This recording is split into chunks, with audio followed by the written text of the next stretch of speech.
Oil palm పంటలతో నూనె అవసరాలు తీర్చుకోవచ్చట. ప్రస్తుతం 1.5 కోట్ల విలువైన నూనె దిగుమతి. ఆయిల్ పామ్లో అంతర పంటలు వేసుకోవచ్చు. మొత్తం కుంభకోణం చేసి పెట్టిరుగా స్వామి లాస్ట్ 10 ఏళ్ల నుంచి. 2017-18లో ఆయిల్ పామ్ మొక్కలు తీసుకున్న ఈ ఆయిల్ ఫెడ్ కార్పొరేషన్ నర్సరీల నుంచి మొక్కలు తీసుకున్న రైతులంతా దివాలా తీసిరు కదా. ఒకప్పుడు బాగుండి ఈ పంట, కానీ మొత్తం ఈ ప్రైవేట్ కంపెనీలు కొన్ని ఎంటర్ అయిపోయి, మేము దాదాపు ఒక 10 స్టోరీలు చేసినాం. ఎక్కడ ఖమ్మం జిల్లా సత్తుపల్లి ఆ ఏరియాలన్నీ తిరిగి ఒక 10 స్టోరీలు చేసినాం 2 రోజులు అక్కడే ఉండి ఈ ఆయిల్ పామ్ మీద. ఇది పెద్ద కుంభకోణం. ఇది తుమ్మల నాగేశ్వరరావు అంటాడు ఆయిల్ పామ్ అంటే తుమ్మల, తుమ్మల అంటే ఆయిల్ పామ్ అంటాడు. కానీ దీని వెనకాల జరిగింది ఏంది? మీ కొడుకు సంబంధించిన ఒక ప్రైవేట్ కంపెనీ వ్యవహారం కూడా ఇందులో ఉందని వార్తలు వచ్చినాయి.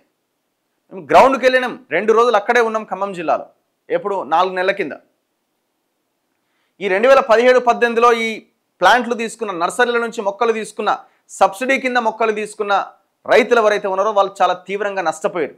మేము అక్కడికి వెళ్ళిన తర్వాత ఏనాడు రాని నెల్లూరులో ఉన్న Indian oil palm research institution వాళ్ళు, ఆ సంస్థ వాళ్ళు అక్కడికి వచ్చి మళ్ళీ రీసెర్చ్ చేసి రిపోర్ట్ ఇచ్చారు. అంతకుముందు ఇచ్చిన రిపోర్ట్ కూడా ఉంది, కానీ దాన్ని బుట్ట దాఖలు చేసేసినారు. ఇక్కడ మొత్తం అవినీతి రాజ్యం వెళ్ళింది, రైతులను నిండా ముంచేసారు. మరి వాళ్ళకి పరిహారం ఇవ్వాలి కదా. అంటే ఈ గింజలని, ఈ ఆయిల్ పామ్ గింజలని మలేషియా, థాయిలాండ్ ఇతర దేశాల నుంచి దిగుమతి చేసుకుంటారు. క్వాలిటీ లేని నకిలీ విత్తనాలు ఏమో ఆయిల్ ఫెడ్ కార్పొరేషన్కి ఇచ్చేసి ప్రైవేట్ కంపెనీలు మంచి దిగుమతి చేసుకుంటున్నాయి. ప్రైవేట్ కంపెనీలు ఏమో 300 రూపాయలకి ఒక మొక్క వాళ్ళ దాంట్లో పెంచి ఇస్తారు ప్లాంట్. ఈ ఆయిల్ ఫెడ్ కార్పొరేషన్ ఏమో సబ్సిడీ 20 రూపాయలు, మిగతా అంతా సబ్సిడీ అనమాట.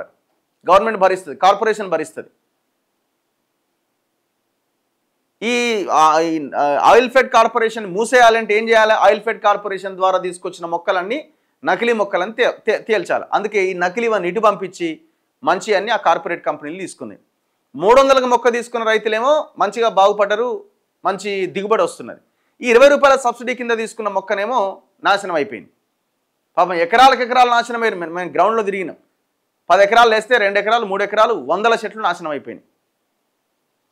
ఆనాడు అడిగిపోయి ఈయనకు ఫోన్ చేస్తే అట్లేం లేదు అంటాడు. మొత్తం స్కామ్ అయ్యేది.